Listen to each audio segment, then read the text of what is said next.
Una placa fotográfica es la proyección de un volumen, el cuerpo de un paciente, sobre una foto en 2 dimensiones. Por tanto, no es fácil saber si el objeto está delante, detrás o en el centro.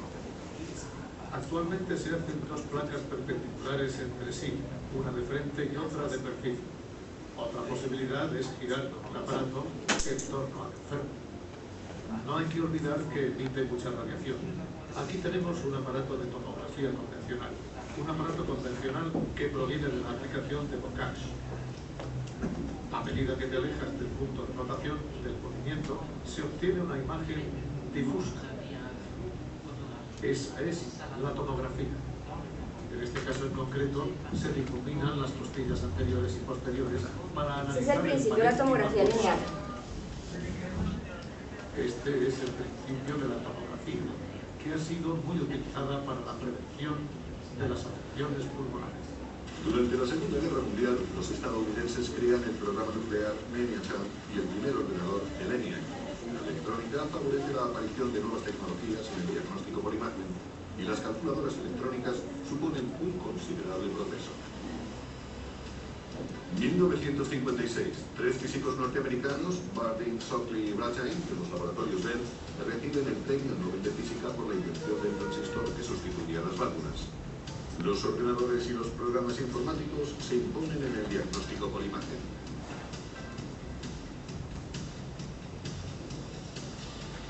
La revolución informática permite la aparición del escáner, que hace posible la detección de gran parte de las patologías del organismo. Se trata de un generador de rayos X que gira alrededor del paciente, fotografiando el cuerpo por secciones. Un ordenador reconstruye las imágenes primero en 2 y luego en 3 dimensiones. ¿Cómo explicar de manera sencilla lo que es un escáner? Es la fusión de la tomografía convencional de la Primera Guerra Mundial con el ordenador de la Segunda. Esta unión fue posible gracias al apoyo de la empresa ENI, la discográfica, y a los beneficios generados por los Beatles. ENI, la discográfica de los Beatles, también fue un gigante de la electrónica. Los ingresos generados por la venta de discos permiten financiar el desarrollo del escáner. En 1979, Geoffrey Hansfeld, ingeniero electrónico de ENI, y el matemático Alan McCormack reciben el Premio Nobel de Medicina por la invención del escáner. El profesor Ambrose será un pionero en su uso. CT scanner, which was ever made, it was installed here in 1971.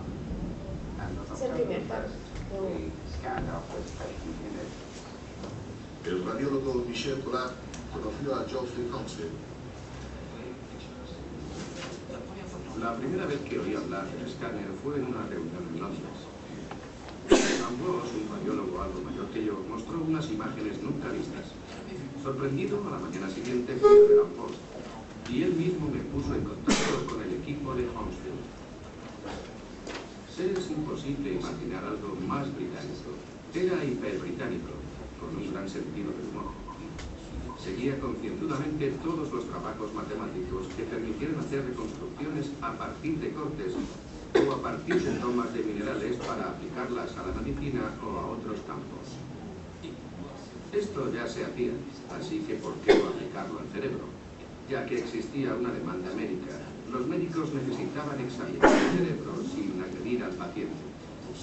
Recuerdo que a finales del 73 hubo un congreso internacional de radiología en Madrid. Asistieron miles de radiólogos y se habló del futuro de la radiología. Ambrose habló para 7 personas, 7, y 4 estudiaban oratoria. Eso demuestra la poca fe que inspiraba. Busqué el stand de ENI y me encontré con un inglés soñador y un mini escáner de madera y pensé, ¿dónde me he metido? Este aparato, el número 2, fue utilizado por Ambrose. Un rastreo duraba 5 minutos y se tomaban 2 cortes, por tanto, para hacer un examen tardabas 1 hora u hora y media. Si el paciente se movía durante esos 5 minutos no servía y había que empezar de nuevo. Así que era un trabajo ingrato. En aquella época solo se podían ver 5 o 6 pacientes al día, pero trabajando a destajo. Entonces no había televisión, por lo que aquí arriba se colocaba una pequeña cámara Polaroid y se hacían fotos de la imagen que estaba. Se acabó. Listo. Eso era como para que ustedes tuvieran un poquito del recuento de la historia mejor contada por el señor historiador. Bueno, entonces miremos ahora sí cómo es el principio de la tomografía computarizada. Entonces, la tomografía computarizada simplemente consiste en la visualización detallada, tal y como dice la diapositiva, de la anatomía del paciente, desarrollada a partir de múltiples determinaciones de absorciones o coeficientes de absorción de rayos X, los cuales se realizan por la absorción de esos rayos X cuando atraviesan el cuerpo humano.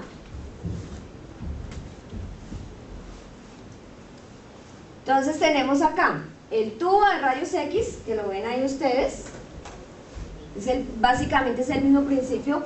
Tenemos el tubo de rayos X, el cual tiene un colimador al frente, vienen unos abanicos, ese haz de rayos X viene en forma de abanicos, cruza el cuerpo del ser humano, al frente están unos detectores, y esos detectores, por unos complejos sistemas que más adelante les voy a explicar, mandan la información a un computador y voilà, apareció la imagen del paciente. Es así como aparece la imagen por tomografía computarizada. Si tienen dudas, preguntas, inquietudes, si algo no es claro, por favor me van diciendo, ¿listo? Bueno, como lo había dicho anteriormente y en el video que les pasé, entonces el señor Gottfried Hausfeld, que era ingeniero eléctrico, nada que ver con la medicina, fue quien empezó a realizar todo el proceso para poder desarrollar lo que hoy conocemos como tomografía axial computarizada. Y él empezó a trabajar en el año de 1972 realmente con el laboratorio EMI, que ustedes ya lo escucharon. Adicionalmente, por esto, en 1979 obtuvo el premio Nobel de ¿qué? Por el descubrimiento de medicina. Entonces él ganó el premio Nobel de medicina junto con su compañero que se llamaba ¿cómo? Estaba en el video. ¿Cómo se llamaba?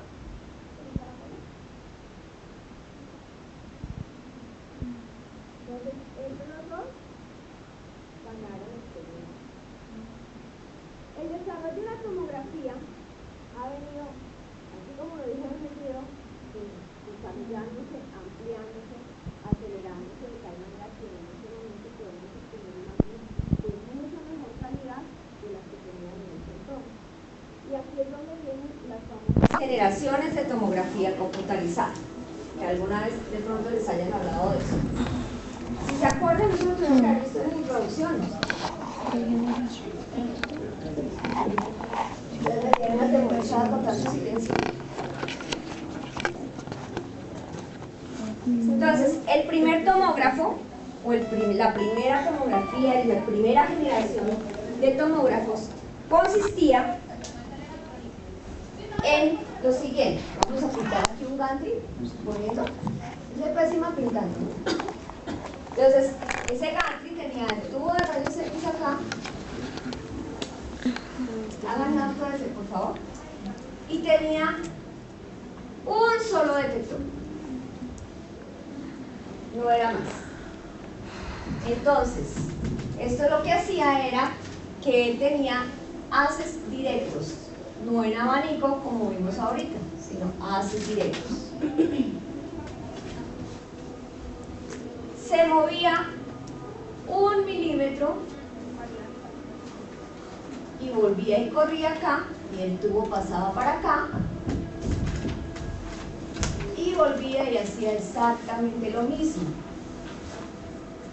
Tomaba la imagen, volvía y corría el detector para este lado, el tubo se corría, siempre tenía una misma dirección y nuevamente atravesaba el cuerpo humano, que es esa figura que ustedes están viendo ahí.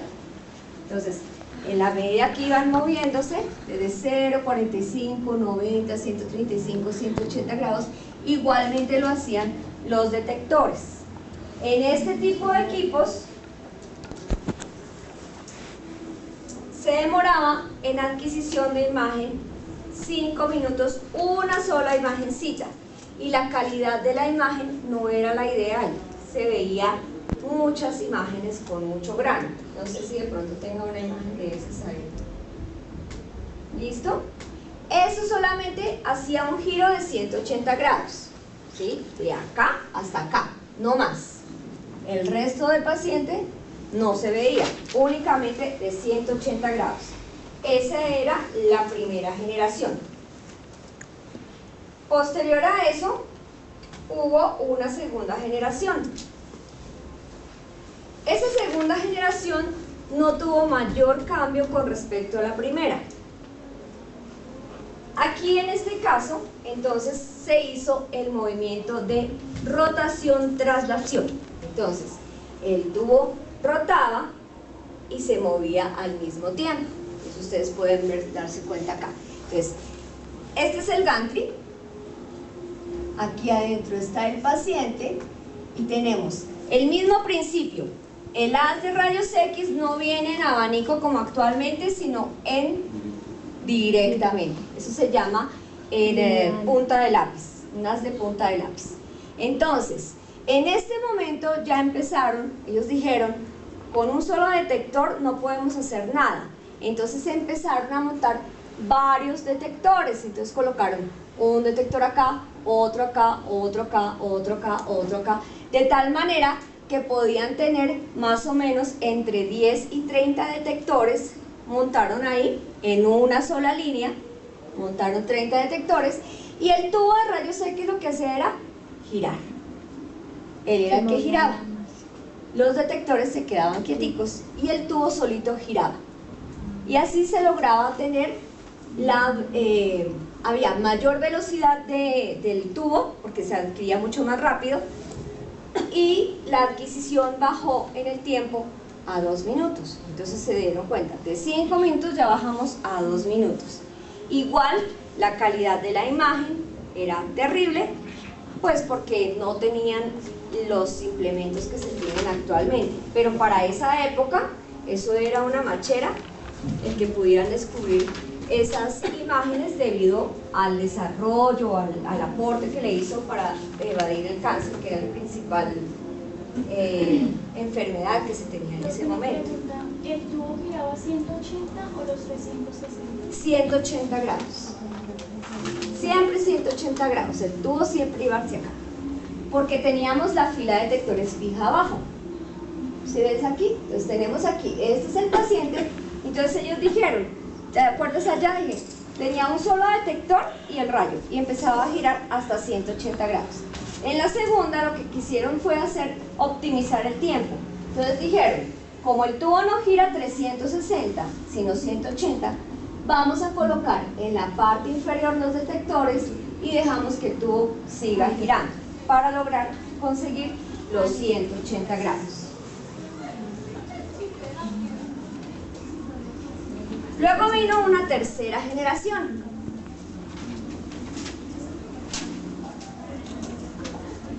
Y entonces, en ese momento fue donde dijeron, vamos a hacer que el tubo rote los 360 grados, porque con 180 grados se está perdiendo información valiosa.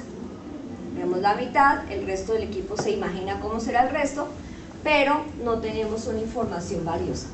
Y de allí salió la famosa línea, ya se creó, fue una sola línea de detectores. Entonces, en esa fila de detectores podían haber entre 300 y 500 detectores, que eran las laminitas. Esas son unas láminas, eso no tiene mayor misterio, son unas láminas que vienen especificadas de algún material. Ahora yo ya les cuento de qué material es. Entonces, colocaron todos estos cuadritos que ustedes ven ahí, esos son los detectores colocados todos en fila. Y entonces, por un sistema de cableado, empezaba a girar 360 grados. ¿El tubo? El tubo y el detector, todo, ya empieza a girar. Los equipos anteriores, el de primera y segunda generación, son aquellos equipos que sacaban las imágenes o lo que nosotros llamamos tag secuencial, que es corte a corte. ¿Cómo funcionaba eso? Como para que ustedes tengan una idea. Se movía la camilla se ubicaba en el sitio, el tubo estaba acá y hacía pan, 180. Tomaba la imagen, el tubo se devolvía, la camilla corría, otra vez corría el tubo, volvía y se devolvía, volvía y corría el tubo volvía y daba así, porque estoy diciendo como enredado, pero ¿me logran entender la idea? ¿Cómo era? Por cada corte se devolvía la... Por cada corte se devolvía, por supuesto eso tenía un sistema de cableado grandísimo y el problema con ese cableado era que se rompía muy fácilmente y había que mandar a arreglar el equipo. Todavía funcionan de esos equipos, déjenme decirles, todavía hay por ahí uno que otro de esos equipos. Funcionan y esos son equipos de segunda generación. Entonces son secuenciales. Son secuenciales. Secuenciales es porque es corte a corte, corte a corte. Primera. Luego Sí, cuando primera. ya vino cuando llegaron los de tercera generación, dijeron no, hagamos una sola fila, montemos los detectores, optimicemos todo y miremos que el tubo nos dé la vuelta completa para adquirir las imágenes que deben ser de cada paciente. ¿Están aburridos con el cuento? Ah, bueno. Entonces, así empezaron a tomar ya el haz de... ¿Sí vieron que la diferencia del haz de rayos X acá? El haz de rayos X ya no va en fila. Entonces ya se idearon un colimador que hiciera un abanico para cubrir mayor zona de radiación de tal manera que las imágenes se pudieran sumar mediante procesos de algoritmos matemáticos. Entonces, hicieron esto y ya empezaron a rotar todos los 360 grados de tal manera que un solo corte se lograba obtener de 2 a 3 segundos. ¿Sí ven cómo fue avanzando la cosa? 5 minutos. Y ese es el principio de la tomografía helicoidal. Ahí fue cuando arrancó. Todavía seguían siendo secuenciales. ¿Sí? Corría la mesa, el tubo giraba, volvía y corría, el tubo volvía y giraba, pero entonces ya hacía todo el tiempo lo mismo, volvía y quedaba en un punto y él volvía y arrancaba. No tenía que coger y devolverse para empezar nuevamente. ¿Sí? ¿Hasta ahí vamos? Todos ubicados. Listo. Después de eso, entonces dijeron, vamos a crear un modelo de cuarta generación. Y esa cuarta generación, entonces vamos a colocar el tubo de rayos X que tenga igual su radiación en forma de abanico, pero optimicemos todo ese espacio del gantry o garganta del equipo y montémosle todos los detectores. Minimizamos artificio, tenemos toda la opción de poder observar perfectamente todo, miramos que el tubo gira perfectamente y esto existieron dos modelos, uno de rotación y otro estacionario. Entonces, ¿el estacionario cuál era? El estacionario simplemente era que el tubo estaba quieto, dando rayos X todo el tiempo y se giraban los detectores. Y el rotatorio es al contrario, los detectores quietos y el tubo se gira. Esos equipos realmente no funcionaron mucho porque son exageradamente costosos por la cantidad de detectores que tienen que tener. Entonces de pronto hubo un boom en algún momento, pero decidieron más bien modificar lo que se había hecho en la tercera generación y se quedaron así de ahí en adelante. Entonces, para que ustedes tengan la idea, que los equipos que tenemos actualmente tienen el mismo principio físico de los de tercera generación. El tubo y una fila de detectores. ¿Listo?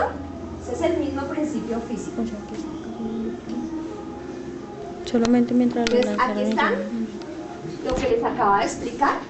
Los de rotación, que también tienen este anterior era el tubo por dentro. En este caso, este segundo tipo tiene el anillo de detectores y el tubo es el que gira por fuera, que era lo que les estaba diciendo.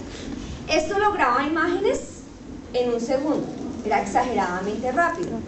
Sin embargo, como les digo, por los costos no se pudo. ¿Tienes alguna duda? Te veo con cara de preocupación, ¿no? Ah, bueno.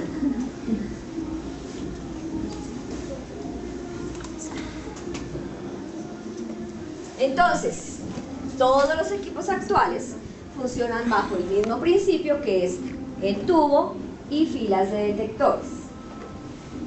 De ahí por acá, ellos han inventado que el tomógrafo de quinta generación, sexta generación, que es lo que estamos en este momento, pero el principio es el mismo. Lo único que han hecho es aumentar la fila de detectores en número, ¿sí? Entonces, por eso es que existen los famosos duales. Esos duales simplemente que es un equipo de tomografía helicoidal que tiene una y dos filas de detectores. Es eso.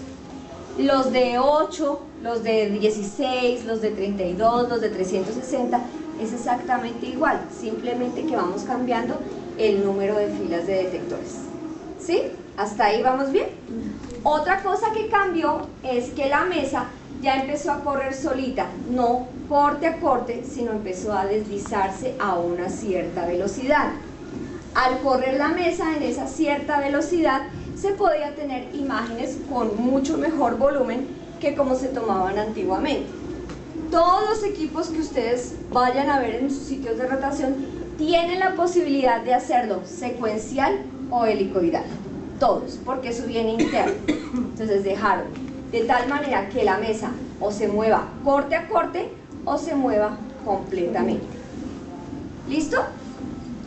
Todos estos avances tienen unas ganancias y unas pérdidas. ¿Qué ganancias tuvieron? Entonces, las imágenes son de mucho mejor calidad, el tiempo del examen es mucho menor, los diagnósticos se pueden hacer mucho más temprano. Pero ¿qué desventaja tiene? Las dosis de radiación de los pacientes son mucho más elevadas. Y aquí les voy a dejar la primera tarea.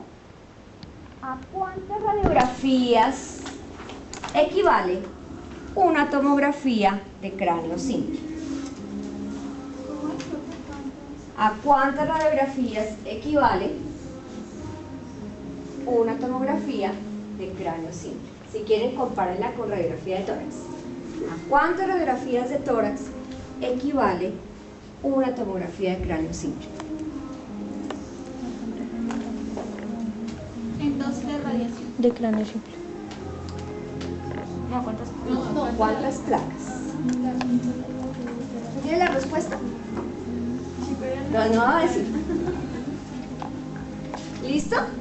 ¿Cuántas placas y cuántas Entonces, imágenes aparecen esa es en su una primera sola- tarea. en una sola hoja?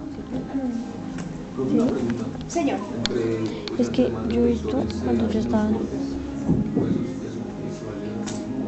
La cantidad de detectores lo que va a hacer es que va a minimizar los tiempos de adquisición de imágenes. O sea, donde le pusieron, salía una hoja con hartas imágenes. Ya ahora les explico cuál es la Profe, relación. cuando Señor. usted dice que cuántas radiografías equivale, un ejemplo, ¿sí? Pues yo vi cuando roté el semestre pasado que salía la hoja.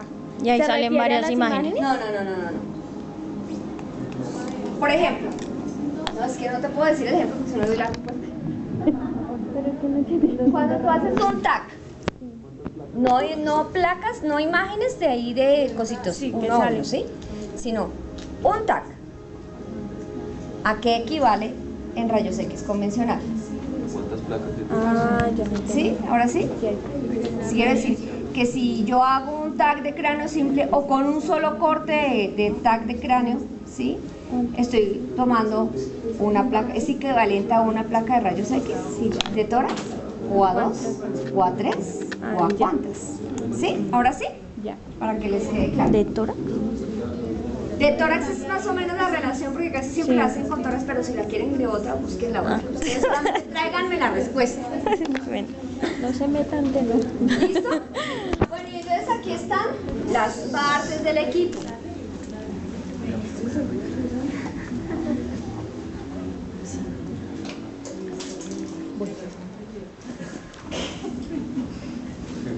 Entonces, tenemos Ay, dividido es que la ahí no sección se de muere TAC tanto. en dos partes. Todos ustedes ya han rotado, de pronto algunos en hospitales han tenido la posibilidad de ver que siempre existe una sala de comando, igual que en radiología, que está aislada, porque pues esto funciona con rayos X, y existe la sala de procedimiento. ¿Qué tenemos en la parte de la sala de control? Pues entonces está el computador en donde va a tener la imagen, vamos a encontrar la CPU, el ordenador, el teclado, cómo maquillo la imagen, todas las cosas lindas y preciosas que podemos hacer en esta parte del comando. Y en la parte ya de sala de exploración, entonces encontramos la camilla y encontramos el gantry. ¿Qué, profe? Gantry. Son los de Maritana. Gantry Y con o ese, grúa, esos como quieran botoncitos que se decirle, ven ahí está arriba. el mismo nombre, No, esos gantry o botoncitos grúa. que se ven ahí arriba gris. Uno Y llegaba en el los gantry oprimía está uno la que vida tenía del como un equipo, triangulito para prácticamente. iniciar el equipo. Ahí es donde está la vida del equipo. Y El en resto ese son que se ve la pantalla azul, las ahí CPU, esos aparece son ordenadores que se pueden cambiar muy lo fácilmente. que es Pero lo que hay lo dentro del inyector, gantry es según muy el costoso protocolo. porque Los eso protocolos es ya vienen la vida del prediseñados equipo. ahí. Entonces miren, en el aquí les traje una imagen. Este es el famoso gantry. ¿Sí ven toda esa cosa ahí que se parece a un alien? Son robots. Eso no lo entiende nadie. No me cago. Listo. Entonces yo les dije, el gantry es la vida del equipo. ¿Por qué? Porque en el gantry están las cosas más importantes que se necesitan para que se formen las imágenes. ¿Qué tenemos ahí? Tenemos un generador de alta tensión de energía. Eso es lo que tenemos dentro del gantry, o sea, como un transformador de energía que me va a transformar. Ustedes saben que la corriente en Bogotá es alterna, ¿cierto? Eso es física. Todas las cosas vienen a aplicarlas uno acá. Entonces, eso es que la corriente es alterna y para generar rayos X necesitamos que la corriente sea lineal. Y nosotros manejamos son voltajes, ¿cierto? Igual que en los rayos X, esos voltios hay que transformarlos a kilovoltios para que sirva para algo, porque si no, no sirve para nada, simplemente para que nos produzca luz. Entonces, esos generadores de alta tensión de energía, en este momento, todos los equipos manejan una generación de 120 a 150 kilovoltios. Eso es lo máximo. Eso quiere decir que el tubo tiene que tener una capacidad de calentamiento grandísima y que tiene que tener las condiciones para que no se vaya a estallar. ¿Sí? Y entonces el generador de alta energía está bordeado por muchos cablecitos que vienen en todas las corrientes que vienen acá, vienen bordeando eso. Segunda parte que tiene el equipo, el tubo de rayos X. Mauricio se le quedó la cámara. ¿Quién es capaz de pintarme aquí un tubo de rayos X? Y me dice sus partes.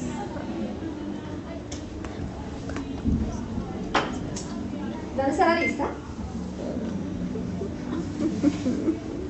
Acá no ha pasado. ¿No ha pasado? Bueno, por acá.